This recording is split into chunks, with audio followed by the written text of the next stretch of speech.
Olá, alunos, tudo bem? Em nossa terceira aula do módulo de Zoologia, nós continuaremos aqui no processo de caracterização acerca dos sistemas corpóreos existentes aqui nos animais. Beleza? Hoje a gente inicia aqui a compreensão acerca dos demais sistemas corpóreos aí que podem existir no reino animal. A saber, se a gente começa aqui com um processo de excreção e osmorregulação. A excreção, de maneira bastante simplificada, nada mais é do que um processo no qual a gente vai pensar sempre na eliminação de produtos residuais do metabolismo. Noutras palavras, eu quero que vocês entendam que a excreção nada mais é do que você eliminar resíduos metabólicos, ou seja, coisas que são derivadas do metabolismo e não têm uma função para o organismo. Então, por consequência, a gente pode pensar que seriam quase como um lixo metabólico, tá bom? De maneira bastante simplificada. Os principais produtos aí oriundos do metabolismo são a água, o dióxido de carbono e compostos nitrogenados, que são basicamente estruturas derivadas da amônia. Nós veremos que existe aí várias formas de você pegar a amônia e transformar em outras excretas. Como detalhe, eu quero destacar que, comumente, o exame vestibular acaba destacando como excretas é, oriundas aqui do metabolismo o dióxido de carbono e os compostos nitrogenados. Então, especialmente, eu gostaria que você se atentasse a esses dois que são mais comumente cobrados aí no exame vestibular. Todavia, é importante destacar-se que a água ela pode também ser inserida aqui como um resíduo metabólico em decorrência lá da cadeia transportadora de elétrons haver a produção de água metabólica.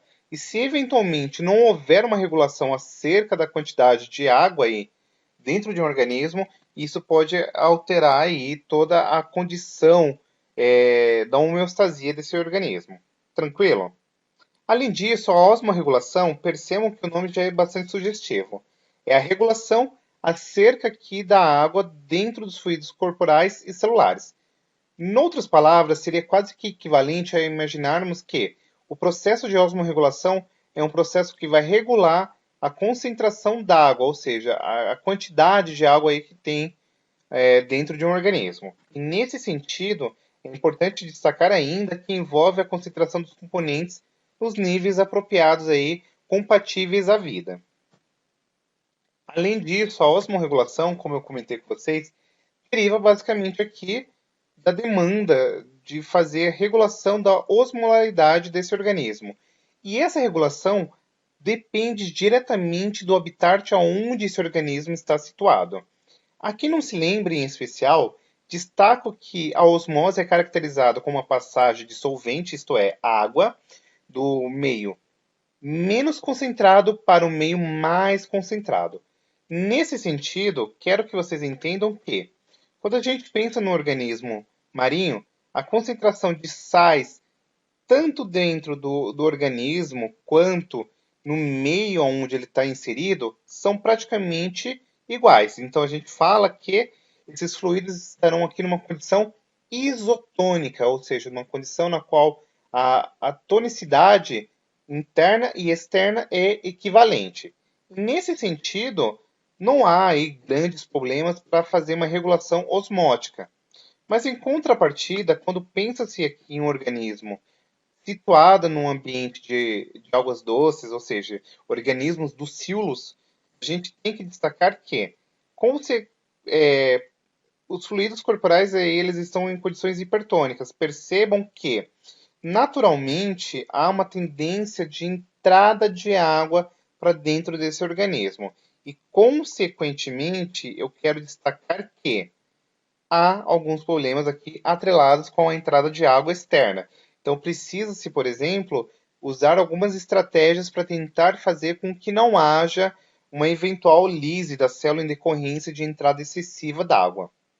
Mas, em contrapartida, eu quero destacar ainda que existem alguns problemas com acerca de perdas de sais para o meio.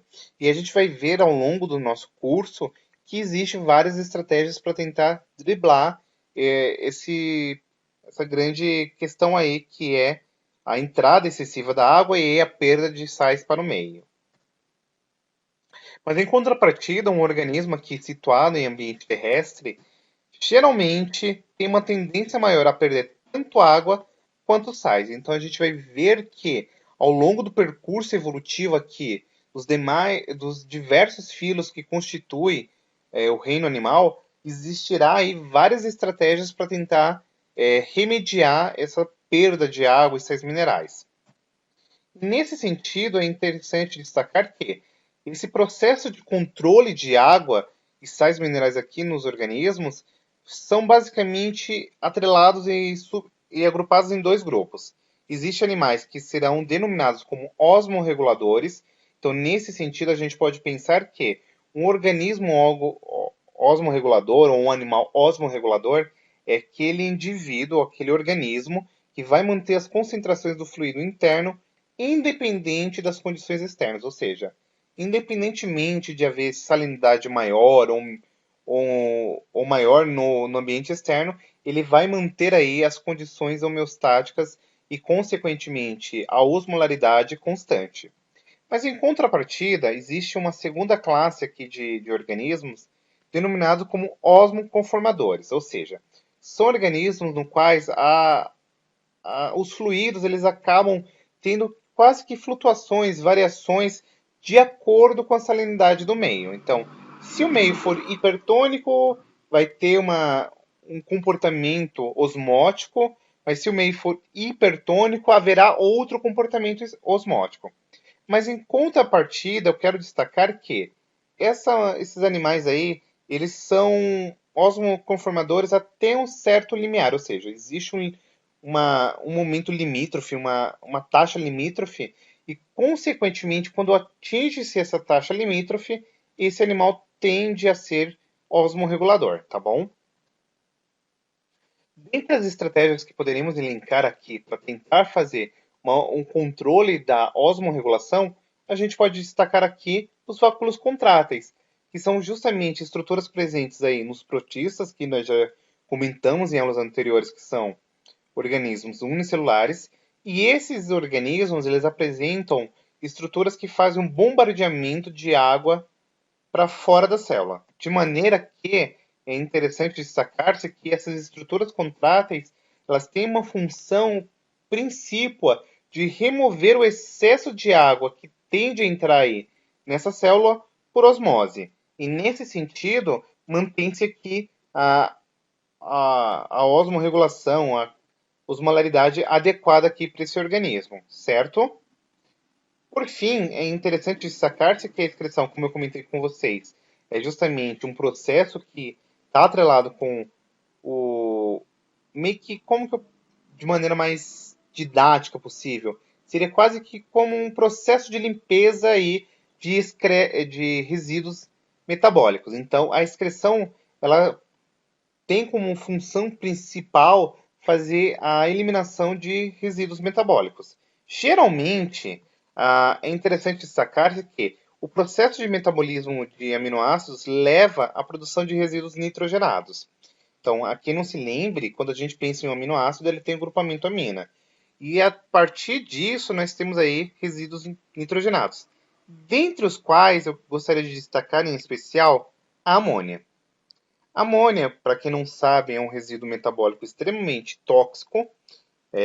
Por exemplo, ele apresenta uma toxicidade tão alta que consegue matar neurônios. Então, a amônia ela é extremamente solúvel e tóxica. E aí, os organismos, ao longo do percurso evolutivo, eles foram adotando várias estratégias para tentar se livrar desse BO. E essas estratégias, de maneira bastante simplificada, poderiam ser classificadas em como: eu posso fazer um processo de diluição e eliminação da amônia, como por exemplo em peixes, mas eu posso tentar fazer com que a amônia seja metabolizada em formas menos tóxicas e, consequentemente, para que eu consiga eliminá-las, eu não precise gastar tanta água. E aqui eu destaco, por exemplo, a ureia e o ácido úrico. A quem não sabe, quando a gente pensa em questão de toxicidade, a amônia ela é extremamente tóxica e solúvel. O ácido úrico, por exemplo, que é excretado por aves e insetos, tem uma toxicidade intermediária e não precisa de tanta água para ser eliminada. E a ureia tem uma toxicidade muito baixa, se comparada ao ácido úrico e amônia, e aí ela acaba sendo excretada geralmente por mamíferos, como o caso aqui do ser humano, tá bom? Além disso, é interessante destacar que existe aqui maneiras de fazer essa excreção. Existe a difusão direta para o meio, por exemplo, é uma estratégia muito utilizada por unicelulares, aqui no caso dos protistas, e animais de pequeno porte.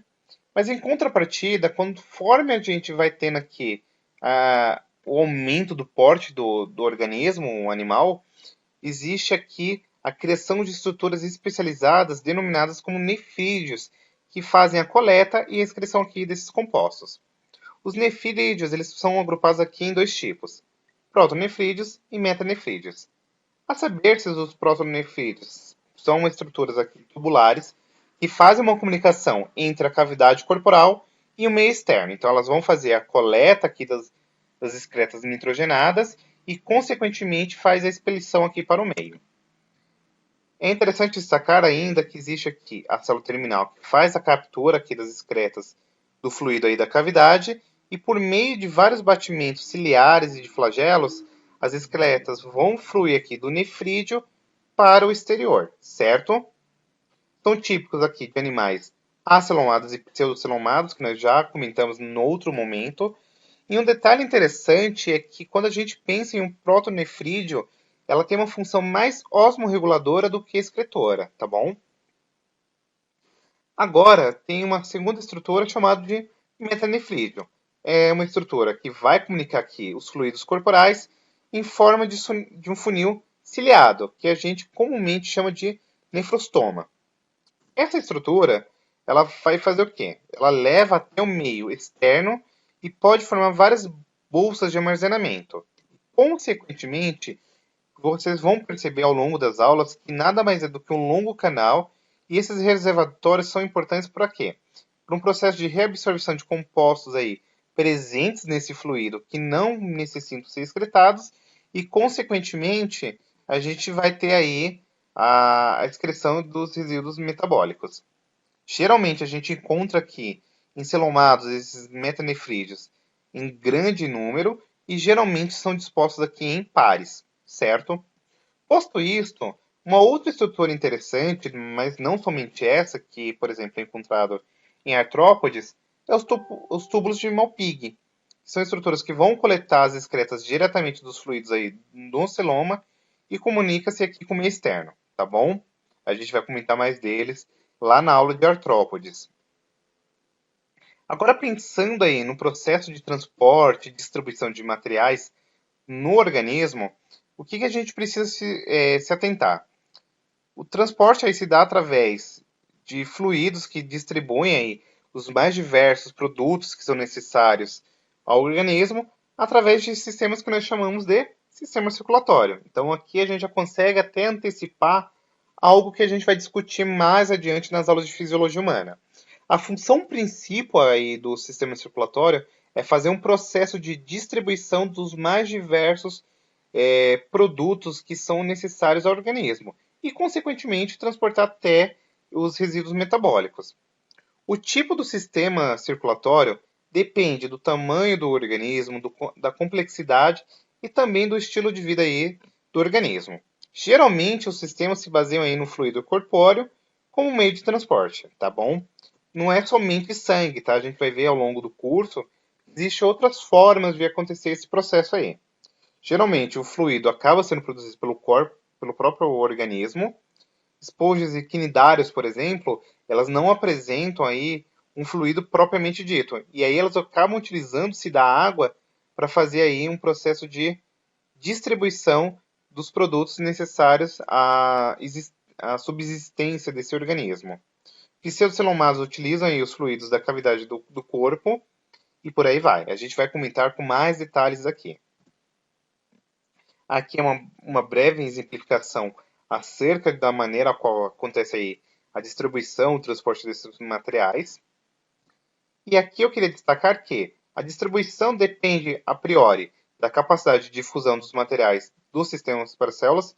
E aqui eu queria destacar que, geralmente, para que esse processo se torne mais eficaz, eu preciso maximizar a redução da espessura das células para que, consequentemente, isso facilite a difusão dos gases.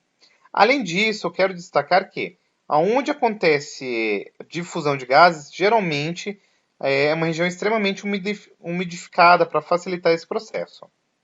Essas regiões, geralmente, elas apresentam invaginações e convoluções que aumentam a superfície de contato e, consequentemente, facilita o processo de absorção. E, além disso, é de interesse aqui para vocês saberem, existem dois tipos de sistema circulatório. Nós temos um sistema circulatório fechado, que é onde não há contato do fluido aí com os órgãos da cavidade. Então, vocês podem pensar que o sistema circulatório fechado é aquele no qual o fluido vai transitar dentro de vasos aqui sanguíneos. E o sistema circulatório aberto é aquele onde o fluido tem contato aqui com os órgãos da cavidade, certo? E a distribuição aí do fluido vai depender da movimentação do fluido por consequência. E isso se dá através de vasos contráteis, furação com ósteos, por meio de furações com câmeras e etc. Então, a gente vai ver que existe uma ordenação para que aconteça esse processo aí de transporte dos fluidos. Aqui é uma exemplificação do sistema aberto e fechado. Observem aí justamente o lance de você ter uma presença de uma rede de capilares que vai facilitar esse processo, tá bom? As trocas gasosas podem ser de vários tipos, dentre as quais elenco as trocas gasosas tegumentares, ou também chamadas de cutâneas, é aquela que basicamente acontece difusão dos gases por meio das células que estão aqui adjacentes à pele do organismo, então elas estão em contato direto com o meio externo. São restritas basicamente a ambientes aquáticos e terrestres úmidos. Por quê? Se eventualmente essa troca gasosa for num animal de ambiente quente, terrestre, consequentemente há um processo de desidratação e isso pode levar aí à morte desse organismo. Uma segunda maneira aí de haver trocas gasosas é através de bâncreas. Estruturas aí que são basicamente paredes finas que entram em contato direto com a água e capturam aqui os gases dissolvidos, certo? Apresento aqui dobras,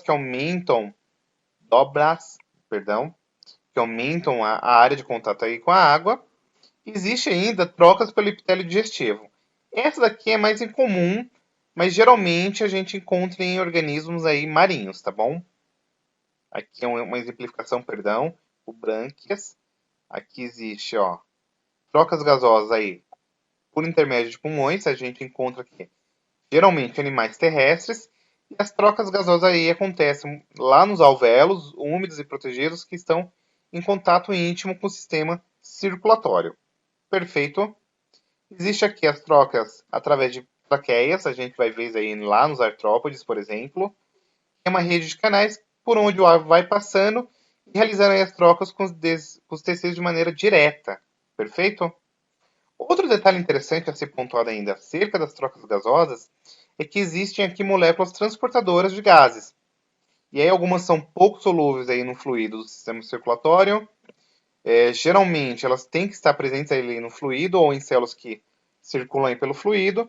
E essas moléculas geralmente são denominadas como pigmentos transportadores, dentre os quais a gente poderia elencar aqui, ó, a hemoglobina, a hemitrina, hemocianina e por aí vai.